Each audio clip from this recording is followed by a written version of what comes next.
Hello, and welcome to the episode number 4 in our series called Continuing the Conversation webinar series.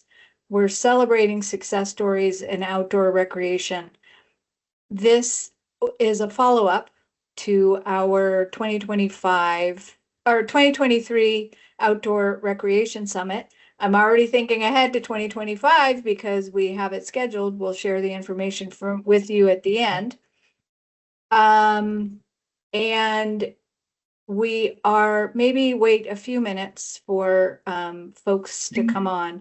But what we decided to do was to initiate this webinar series as a follow-up to some of the most well-attended and well-received sessions that we had in 2023. So we thought we would deepen the conversation. We are hosting this webinar series as we did the Outdoor Recreation Summit with the Institute for Tourism Recreation Research with the University of Montana, as well as the Franke College of Forestry and Outdoor Community Partners. You may have known us as Montana Access Project, but we are expanding our reach beyond Montana and helping rural communities have the inspired access to the outdoors that they seek. So with that, I think we will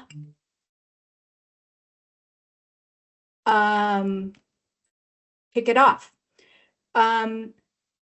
Next slide. First, I want to thank our episode sponsor, which is Heart of the Rockies initiative. Part of the reason we found these folks from Teton County was through this initiative, which is seeking to reduce carnivore conflict. You can learn more about the initiative on their website. I believe Rachel put a link to the Heart of the Rockies. Next slide. So a few reminders. This episode is being recorded and shared. We will share the slides with you as well. If you have comments or questions, please put them in the chat box. If you look at the top of your screen, there's a little bubble that says chat. Sometimes we can, maybe if there's specific questions about what's being shared, we can share those with the presenters, but generally we'll have a little bit of time set aside at the end to take and discuss questions or comments. Next slide. So what we're going to cover today is, which we cover in all of this is the same format that we use for all of our discussions. We've asked these presenters to talk about a challenge or opportunity in their community and then talk about it. What's your project? In coming up with a solution or their opportunity, what challenges or roadblocks did you encounter, and how did you solve them? How has the project built momentum for your future work, and what lessons did you learn? Do you have any advice for those who are listening today? And then, as I mentioned at the end, we'll have a Q&A at the end. Next slide.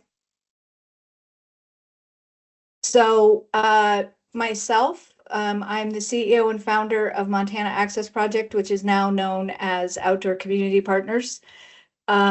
We work with rural communities to develop the inspired access to the outdoors, which they are seeking for whatever reason, health and wellness, economic vitality, or just plain old quality of life. And then, Anne, I will turn it over to you. Thank you, Diane. And so delighted to be here. Really appreciate the opportunity to share the work that our community has been engaged in out here on the Rocky Mountain front in Montana. I'm Anne Carlson. I am the Crown of the Continent Landscape Director for the Wilderness Society. I am a conservationist and educator and scientist with more than 25 years of experience in wildlife and public lands management, environmental policy, and global environmental advocacy. Um, I, however, do not do this work through the Wilderness Society. I actually do this work as a community member in Shodo. So I don't ever talk about the Wilderness Society and my work there with folks in the community.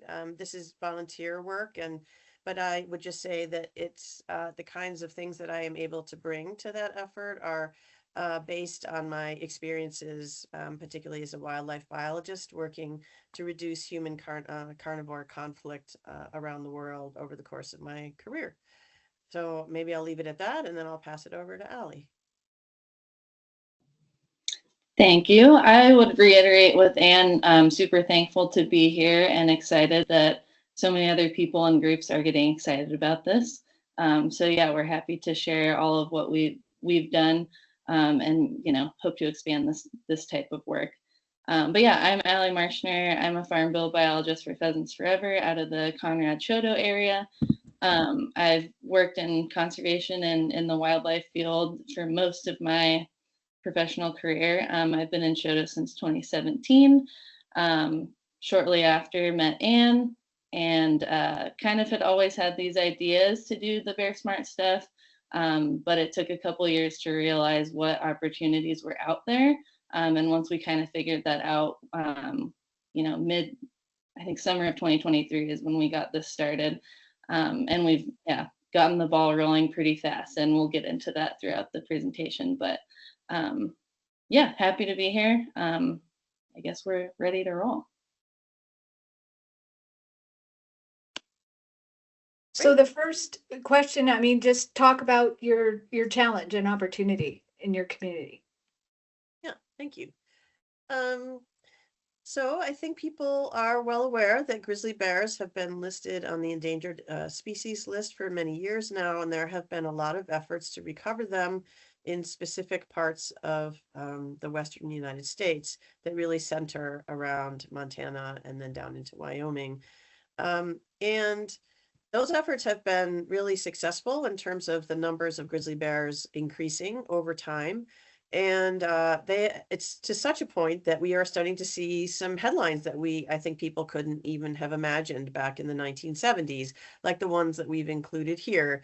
From the High Country News, for example. So we know that they're on the move and steadily expanding where they are roaming and where their core habitat has been and where their travel corridors are. And then we keep seeing these big news articles about things like grizzly bears being sighted in this case, the Pryor Mountains for the first time in 125 years.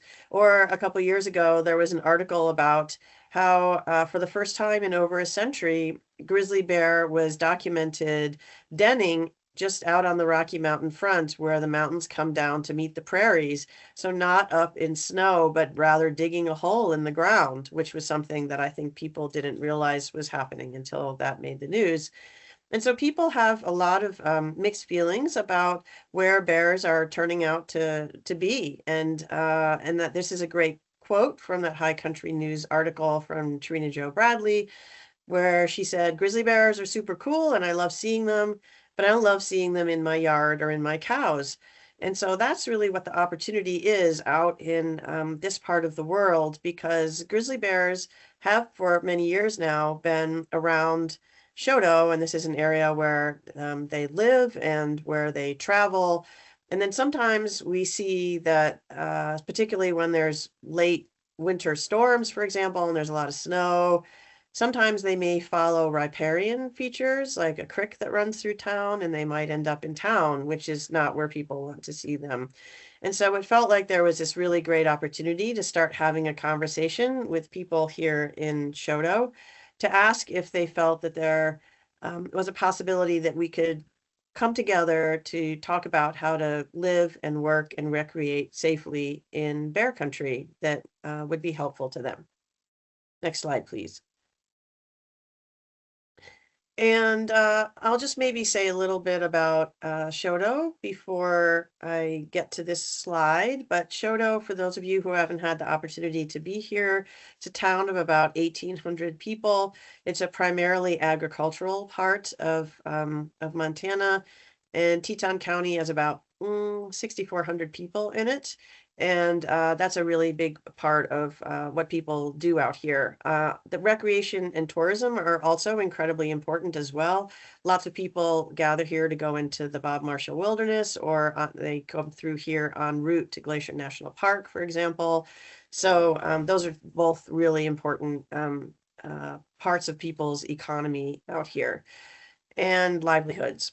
And so as people has started to get a little more concerned about safety issues associated with living in bear country, that's when we reached out to a bunch of people here in town to ask if they might want to have this conversation. And this is a lot of text. I'm not going to read it all, but essentially this is what we included in our first agenda, really just sharing with people the fact that there were new tools that have really become available to help people address the need for proactive safety and mitigation measures, and to share those examples around where those tools are becoming more widely used across all of Montana.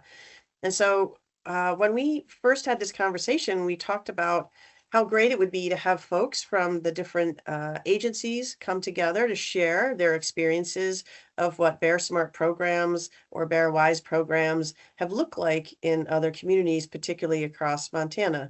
And so we were really grateful to folks at Montana Fish, Wildlife and Parks, and Amber Cornack, who's a grizzly bear biologist with the U.S. Fish and Wildlife Service, who really spent a lot of time walking through the different stages of the development of a Bear Smart community plan. And then we're able to share some really impactful stories about the experiences of other communities across Montana.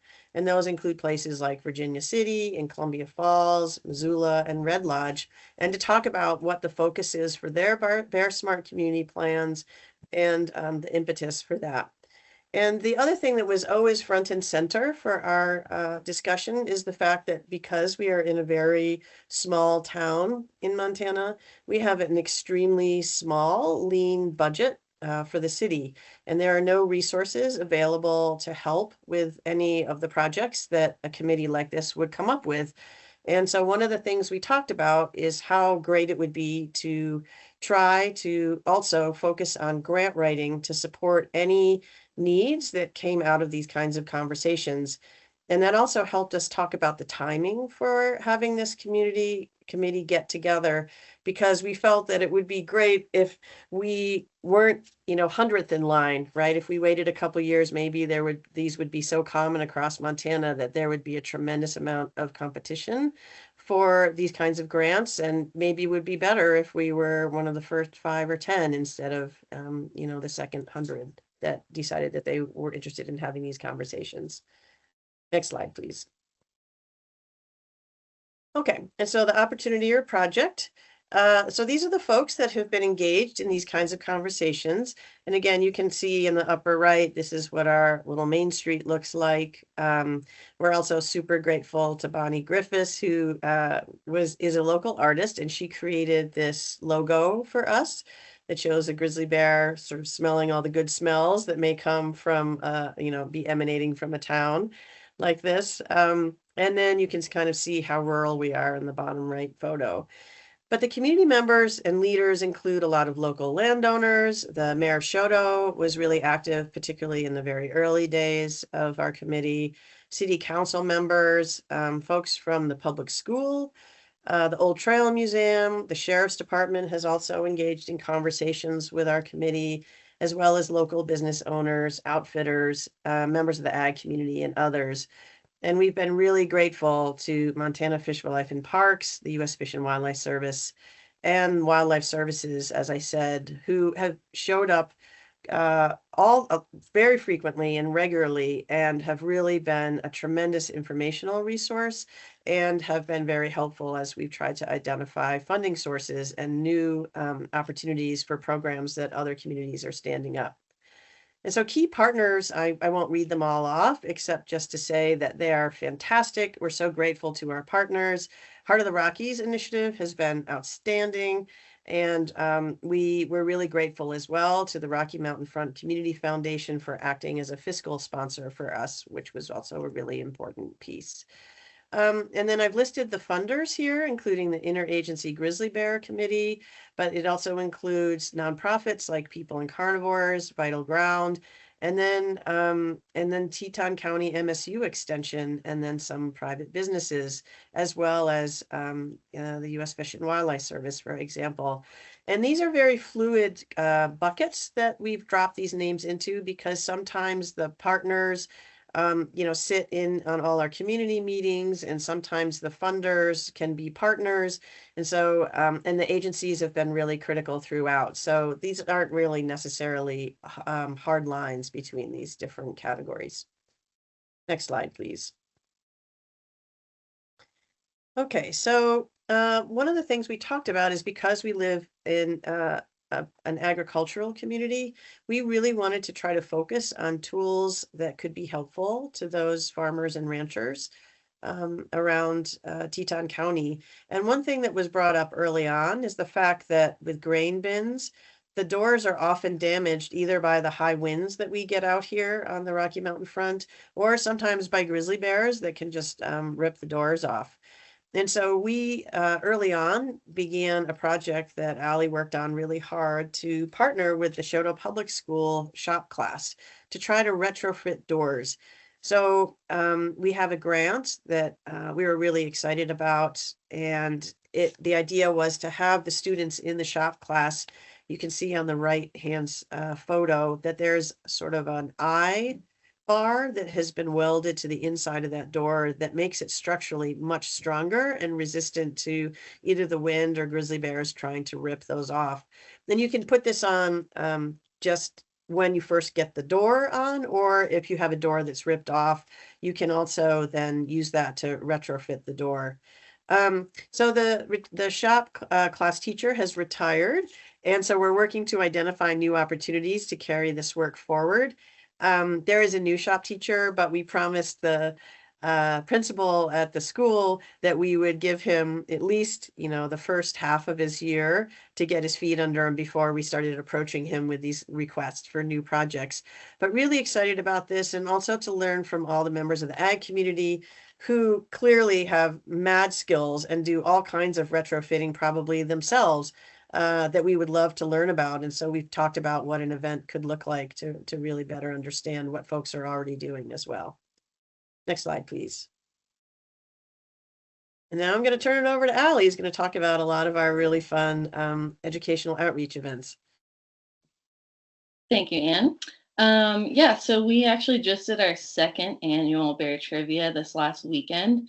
It's a lot of fun. It was kind of the initial first thing that we did when we first started, partially because this time of year there's not a lot going on, so it's fun to get people out, and we're right before spring when bears are coming out, so just reminding people of some of the techniques they could use. You can see on there our 3 categories for trivia was bear safety, so just kind of general safety, how to stay safe around your house when you're recreating, when you're hunting, bear biology, which could include, identifying hair that you might find in the fence, or footprints that you find around what time of year they're doing what. And then just general ID. So a lot of pictures like some of these on here. These ones are a little bit easier, but we did have some pretty tricky videos and pictures in the trivia that was just identifying if it was a grizzly bear or a black bear. And then we had raffle prizes that were donated to us. Last year we just had a couple because we were brand new and didn't really have much. This year we had some of the stuff we had left over from previous events, and then we also had a couple of local places that donated to that. So I guess that was another reason we did this initially last year, was that you really don't need much funding to do this. As long as you can find someone, like we were at Copper Creek Coffee in Shoto, and they're usually not open for dinners, but they kind of did a special for dinner that night that people could buy, food and drinks there, but everything else was free. So just kind of an easy way to get people thinking about bears. And also we're not doing anything as far as pressuring them into, doing something that they're not that interested in, just kind of a fun trivia night. Next slide. So the Bear Fair, this is, these next handful of pictures are from what we did last year that we're hoping to turn into a Bear Fair this year. And this kind of initially got started actually with someone in that picture on the far right that's spraying. That's Jen Swanson with the extension office, MSU Extension. She had approached us through Teton Bear Smart and FWP asking about potentially electric fencing around. Right next to this building is an area outside where they do the 4-H fair. So they keep pigs, sheep, and other kind of more vulnerable livestock right there. And literally right next to that fence is Spring Creek, which Anne had kind of alluded to earlier, our creek that runs through the middle of town. And the one main bear that everyone knows about that was seen through town had very likely followed Spring Creek right into town.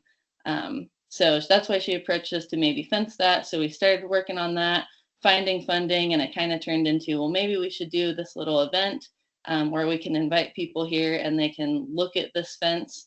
It was kind of an interesting fence that we kind of had to do a bunch of different types to make it fit the area that we were trying to do. So it was perfect for Chrissy Lambert with Wildlife Services came and just talked everybody through the fence, how it's different from a cow fence.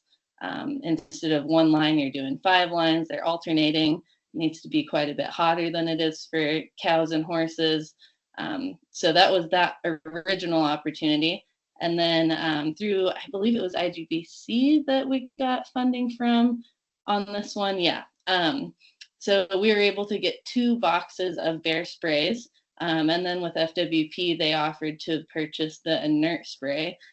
So we also were able to do this spray demo so that we could talk about bear spray, how it works, why it works, the pros and cons of other methods that you can use to deter bears.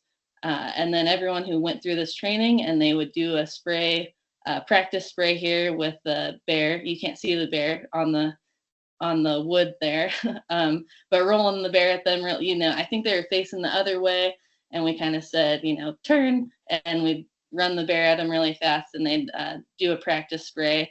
And once they did all that, then they got to take home a real bear spray with a holster for free through that grant that we got.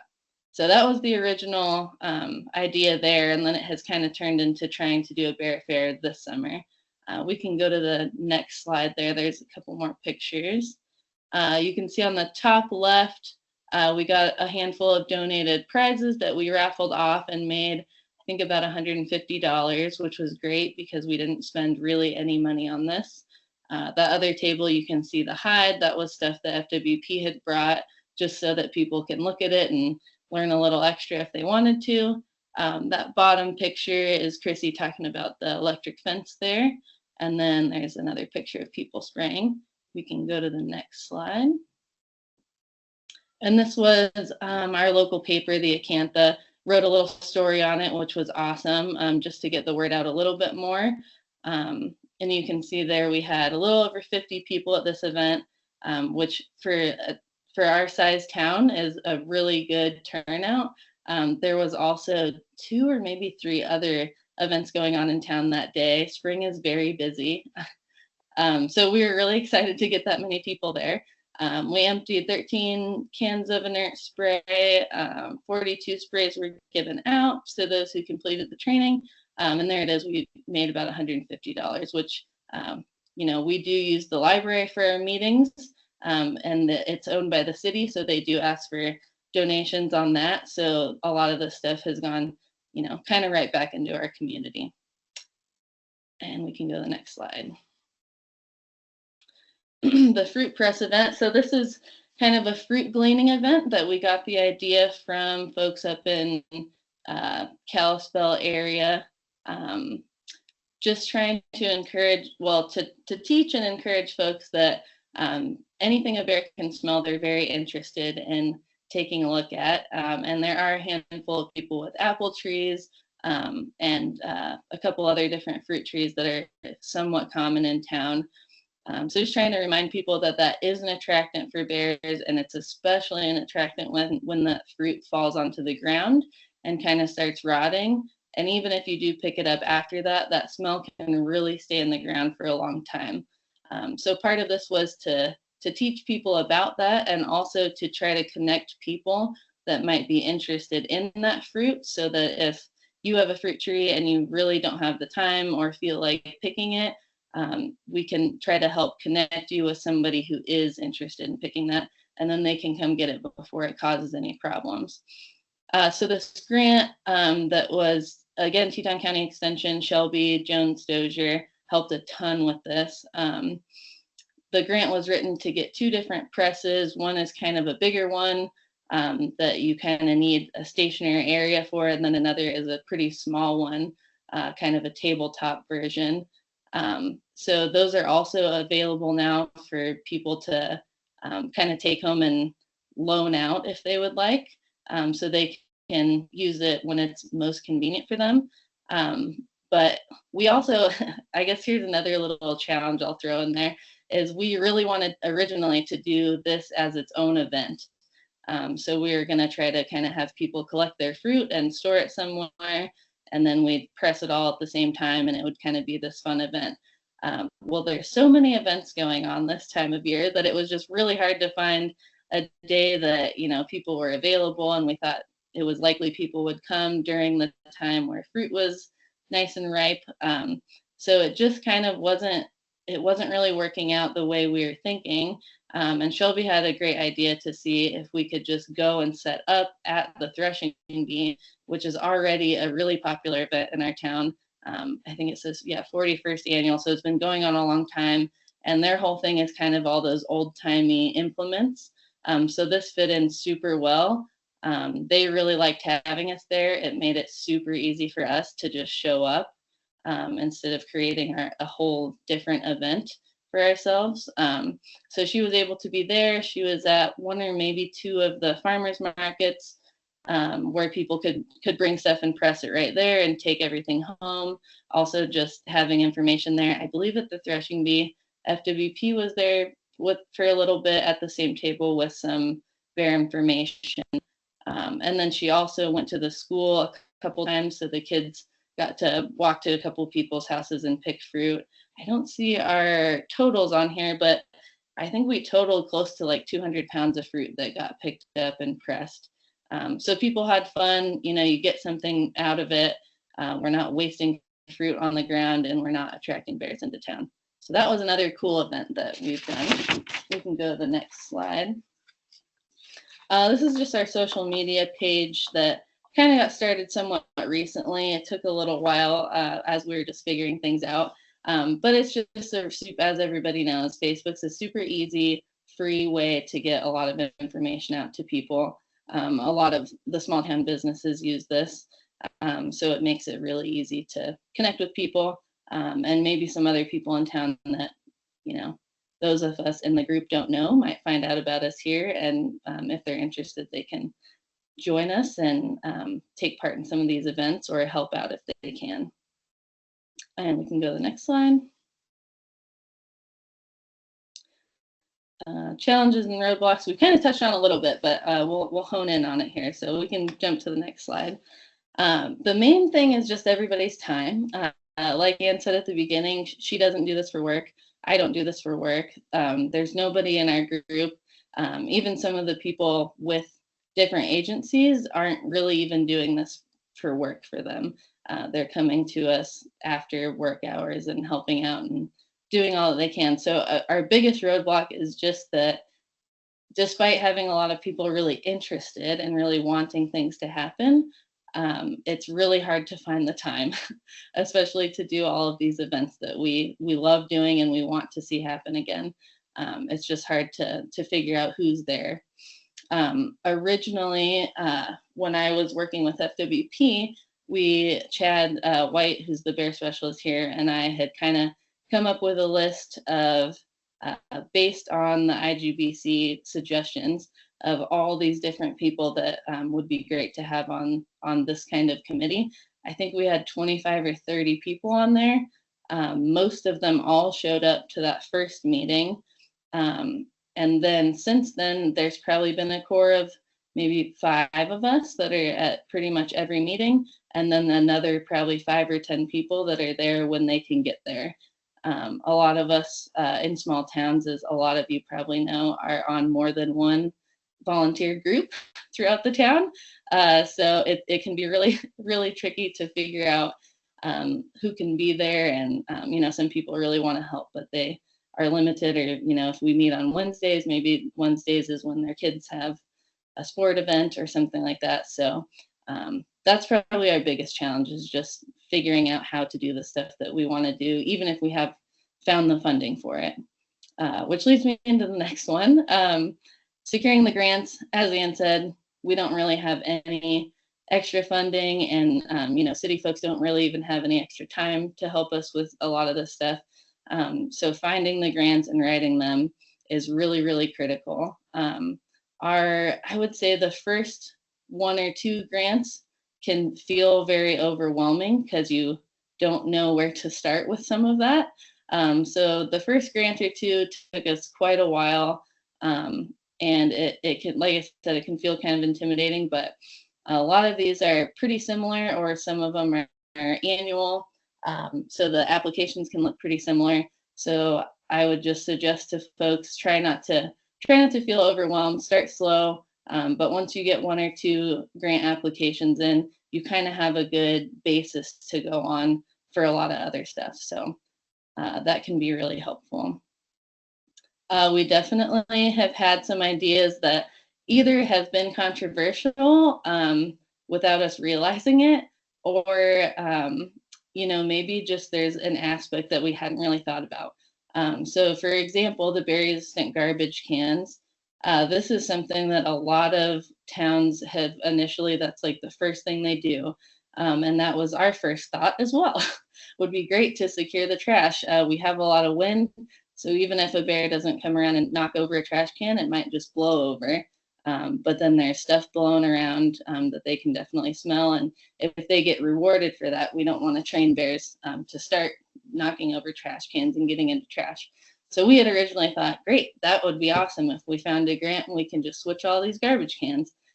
And then as we're talking to people, we realized, well, they told us, not that we realized, but they informed us that our dump truck doesn't really work with any of these berry resistant cans, especially the one that is certified by IGBC.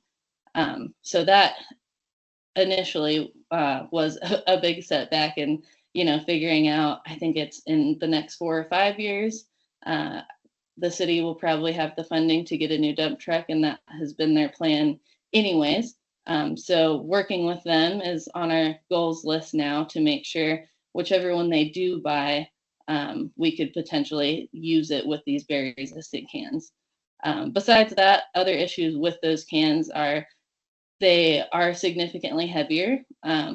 So it can be harder if folks do have to bring their trash in and out of somewhere like their garage or in their yard. And then they can be kind of tricky to open. So just more potential. We still have it on our list of things we would like to do, but just some things that, you know, Ann and I hadn't specifically really thought about until we're talking to the group, which is a great reason to have, you know, invite everybody to these meetings to make sure you have a good array of thoughts there. Let's see. Let's see if I had anything else on there. I think that's about good. Did you have anything else to add for the challenges, Ann? Maybe just that one of the things that we brought up with the Interagency Grizzly Bear Committee is, you can see on the slide that, you know, right, there's Bear Smart Missoula, and there's Virginia City, and you know, there's Bear Smart programs around Montana. And whenever we do these educational outreach events, we just love to have pamphlets and flyers and things that people can use so that they can learn about different aspects of the kinds of programs that Allie and I are talking about. And super grateful to Chad White and others for bringing pamphlets that we can share. But we were saying, oh, wouldn't it be awesome if you had some kind of a web page where we can just get on there and we can order them all there and just have a one-stop shop for them instead of us trying to figure out, right? Because we're all aware of really excellent outreach materials that are in different parts of Montana or that are just up over the border in Canada, for example, where Waterton Biosphere Reserve Association has a really outstanding set of materials on how you know if there's been a depredation on your livestock by a particular kind of predator and then what that looks like. And so we were just talking about how that would be wonderful to have and as a need that we've all recognized would be helpful to these efforts in these small towns. I guess the last thing I would add on this one is just that even if, there's folks like Ann and I that are really excited about this stuff and would like to do as much as we can, as quick as we can, just keeping in mind, the whole slow is safe and safe is fast kind of mantra, and to only move at the speed of Shoto specifically. That's a big reason we, have ended up doing most of our events are all education based. Picking up the fruit also is something great that we're doing. Getting that electric fence up is something that we're physically doing, but a lot of it is focused on just education and outreach, and just letting folks know, things to think about, so that it doesn't feel like we're pressuring anybody into anything.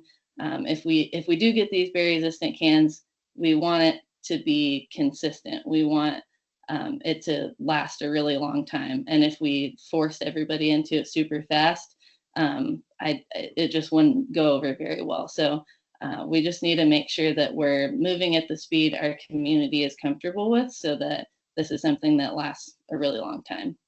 And I think that's about it for the slide. So I'm going to turn it over to Anne for the next one. Thanks.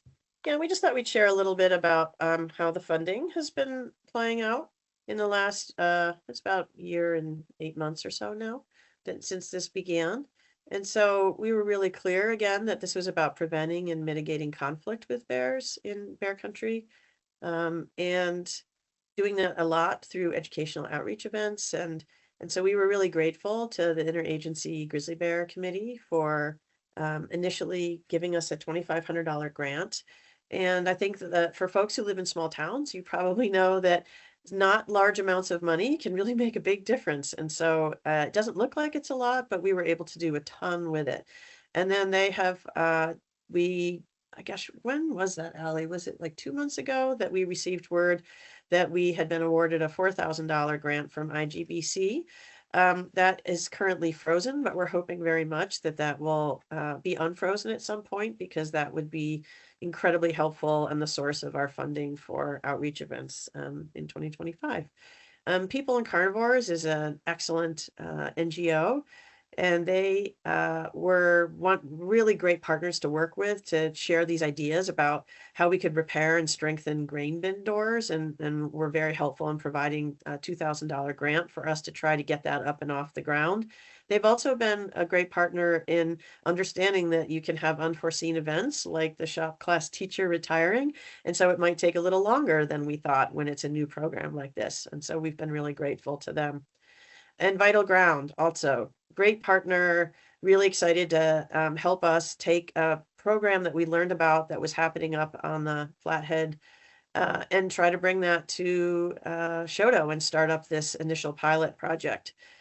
And then, of course, Montana Fish, Wildlife, and Parks and Heart of the Rockies initiative, they have a new major grant that could potentially provide funds for significant expansion of our outreach educational events and bear safety signage, bear spray rentals for tourists, and other ideas that we've been working on. And so we're getting really excited to have the opportunity to apply for new funding moving forward in the next couple of weeks.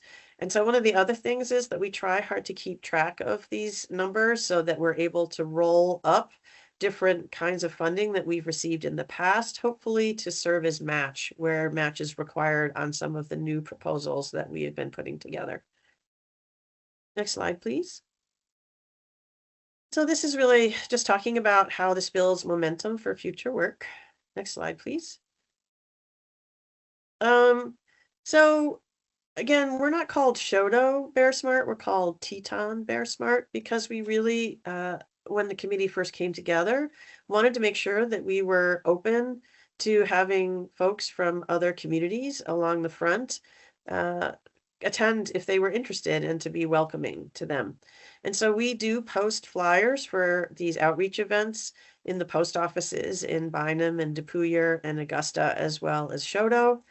And we, let's see, additional donations to local groups. So bear spray, we've provided some of the bear sprays to Teton County Search and Rescue in the local animal shelter and try to really make sure that the kinds of bear spray resources that we have, that they go a long way in really helping others who may have needs for those kinds of tools when they're doing their work.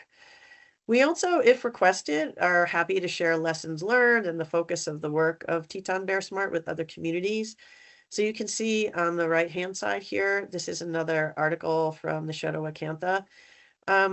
Over the early summer last year, Fairfield, which is about 18 miles away from Shoto, they realized that they had a grizzly that was pretty close to the outskirts of town, and it was on a road that I guess folks like to use just to walk or run or jog or, take, their carriage out with their baby if they're in the morning. And so it's pretty heavily used. And it sounds like there was a bear that got into some people's fruit trees.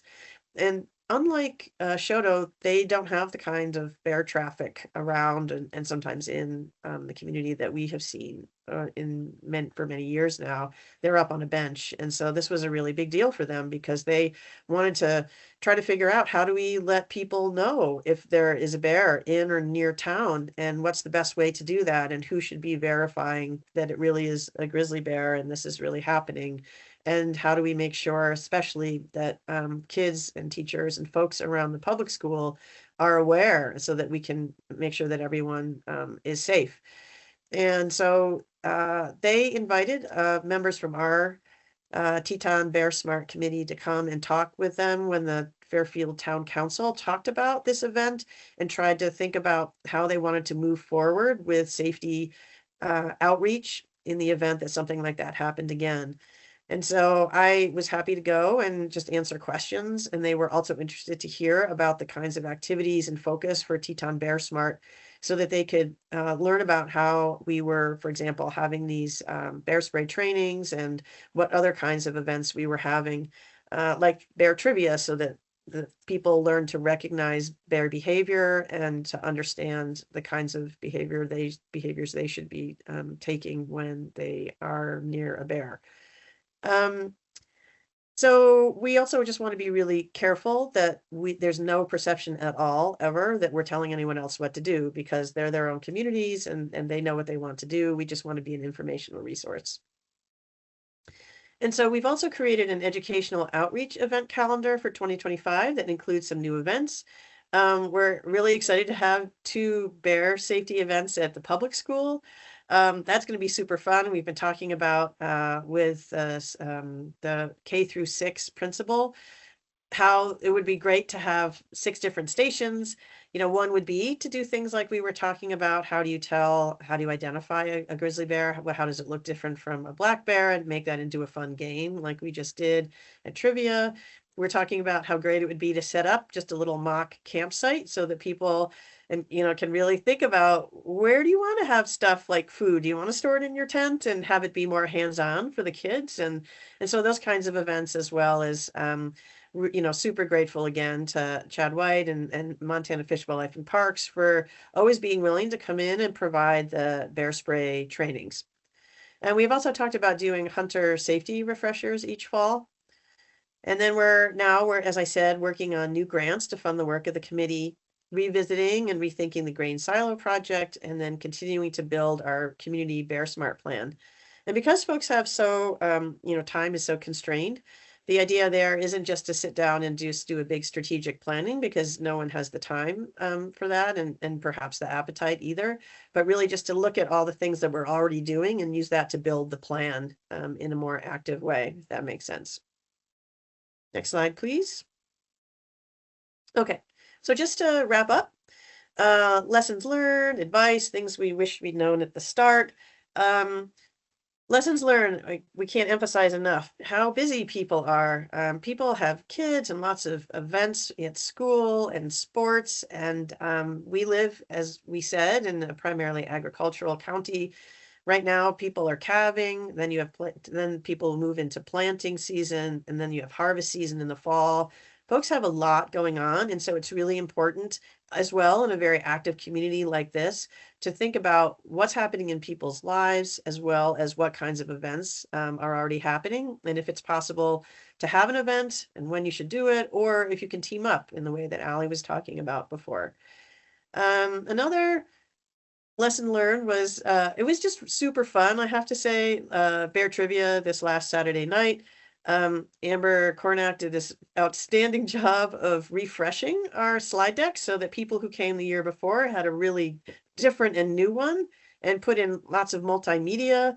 So there were videos, there were sounds of bears. Like, it was super fun. And even the people who were the most bear smart learned things. So actually trying to evolve what you're doing so that it really meets the level of the folks that you are engaging with is also, I think, really good advice. And yeah, maybe just what Ali talked about with going really slowly and asking lots of questions, particularly if it involves something that could be what might fall onto somebody's plate at work, like the trash cans. And that many folks, for example, because we don't have problems with bears getting into trash in Shodo, and we never have, that folks may not be as interested in addressing that and may have other priorities now that they want to focus on, rather than trying to come up with solutions to a problem that they feel isn't happening yet. And so you can have different kinds of approaches to what you think we should be doing with our time and the resources. That it's important to slow down and really listen to everyone to make sure that you're moving ahead at the speed that makes sense to everybody else. Allie, what did I miss? Oh, you're on mute, I think. Sorry. I guess the only thing I would add is just don't reinvent the wheel, and don't be afraid to reach out to other folks. We've had a couple folks reach out to, like, Ann and I, just personally about stuff. And, sometimes we can help them with stuff, but other times we just know who to ask at this point. So we can just send them in the right direction. There is a ton of people doing a ton of this kind of work. The IGBC website is awesome. If you're just starting up, they literally have a community manual, a handbook, and a presentation. That presentation is what Amber presented on our very first meeting. It makes it super easy. It is still nice if someone, like Amber, who's familiar with it, can do the presenting, because people will have questions. But it is there. It's available right on the website. I think they were going to add this link if people are interested. And then places like People and Carnivores, there's tons of them, but we have worked with People and Carnivores, and it had been brought up at one of our meetings by neither Ann or I, but someone else was saying, man, we have some vacation rentals around town, and it would be awesome if they had some of this information. So we looked on People and Carnivores website. They have packets specifically for that are built for rural Montana community vacation rentals. And they said, how many do you want? Totally for free. I asked them for 10. We had them like within a week. So that's just other little stuff that can be super easy. And often, if it's just something simple like that, PNC just did it all for free. So don't overthink it. If you have questions, reach out. Even if people don't know the answer, they probably know who to send you to. And that's all I got. Well, that is great advice and a great story. I know we were, there's some places, like you mentioned, that are more accustomed to having bears around, and particularly, you know, where I live in Whitefish, and we do have bear proof, bear, not proof, right? And bear Resistant. resistant cans that sometimes get used properly and sometimes they don't. So, you know, that also, you know, brings its own set of challenges. So, we have time, we have set aside time for Q&A, and I'm curious if anyone out in the viewing world has tips or tricks that they want to share in their communities to address those kinds of conflicts.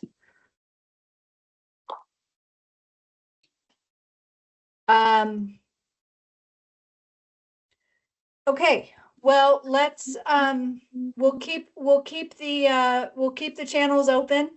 And I really appreciate your help. I'm kind of interested. I don't think I talked about the specificity with specificity enough about that Heart of the Rockies program that you said is coming online. Could you just talk a little bit about it? I'm seeing some coming in. Garbage issue. Okay, let's see.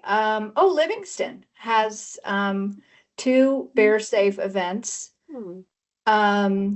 Which is superb. So maybe just talk a little bit about if there are other communities out there like Livingston or other communities in the audience that are looking to do something similar or different or whatever. Maybe that program might be of help.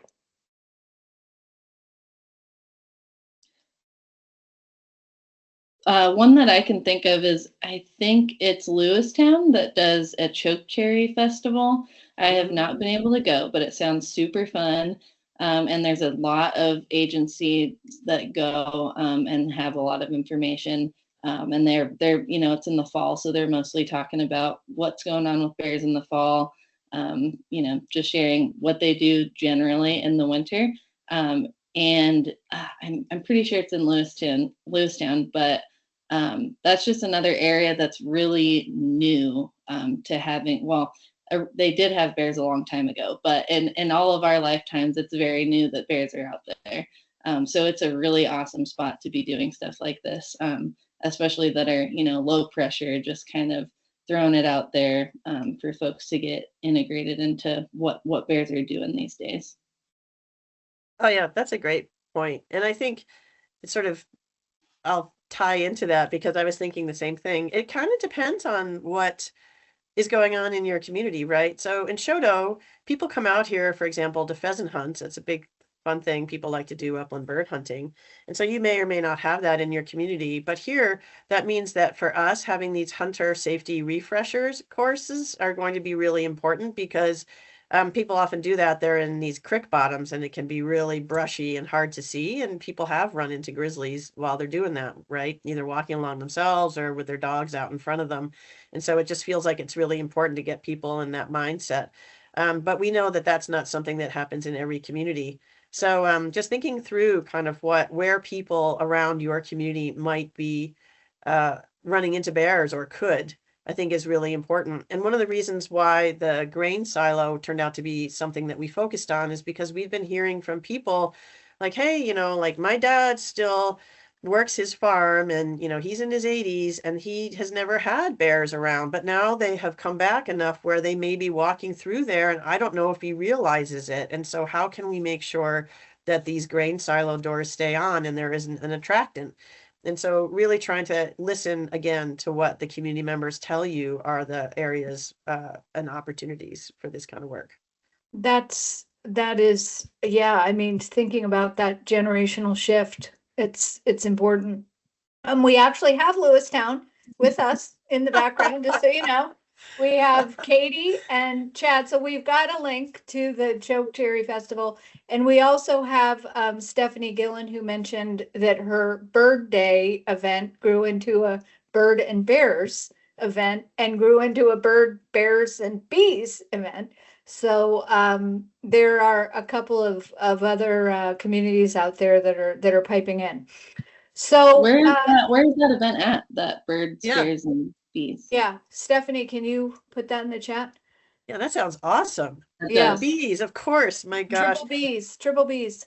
So we'll just tell you that we had an idea, and we don't know if we're going to get to go ahead with it because we're still toying around with it. But our biggest holiday here is the July 4th holiday, and so they always have a big, well, for us anyway, a big parade down Main Street. And we were talking about how much fun it would be to make a Bear Smart float, where we could have right like fencing around, fake chickens or maybe dogs dressed up as sheep and some beehives and stuff. And then throw out bear themed candy and all of that. And so, yeah, thank you very much for bringing up bees. Dare to dream. We'll look for that float. We'll look for that float. So let's wrap it up here. Next slide. Oh, okay. Stephanie said it's now the fruit gleaning event. So just to put a couple things, mark your calendar. The next event that we're going to have is inclusive recreation, which is enhancing accessibility for all in your community. We've kind of tried to focus on rural communities, so we're really going to hear from Thompson Falls. It's because a lot of rural communities, they don't have the resources and they don't have the planning departments and the parks and rec departments that some other, bigger cities do. So they are going to share their experience with looking at their community and figuring out where the barriers are and figuring out what to do about it. So that is on March 13th. So we'll have that really practical discussion. Next slide. And then the other marking your calendar is to save the date. We're going to be in Billings for the October 21st to the 23rd outdoor third, actually. The first one was called the Business of Outdoor Recreation, but this will be our second Montana Outdoor Recreation Summit. It will be great opportunity to meet leaders, meet each other, exchange ideas, hear about what's happening, share what's happening in your community. And last year we sold out. So you can look for those that information to be rolled out probably in the next week or so. If you want to sign up to be on our, Rachel, can we have people sign up to be on our mailing list yet? We're in the process of migrating our website, so we're a little behind the ball. But regardless, you should get an email and it should have a link. And okay, not yet. Stay tuned. Next slide. And once again, just want to thank the episode sponsor, both giving us the idea and helping get the word out about Bear Smart initiatives in rural communities like Teton, part of the Rockies. So with that, I think we'll wrap it up. Thank you all. Thank you. Really appreciate it. Yeah. Thank you. Thanks, Allie, and thanks, Anne. Bye-bye.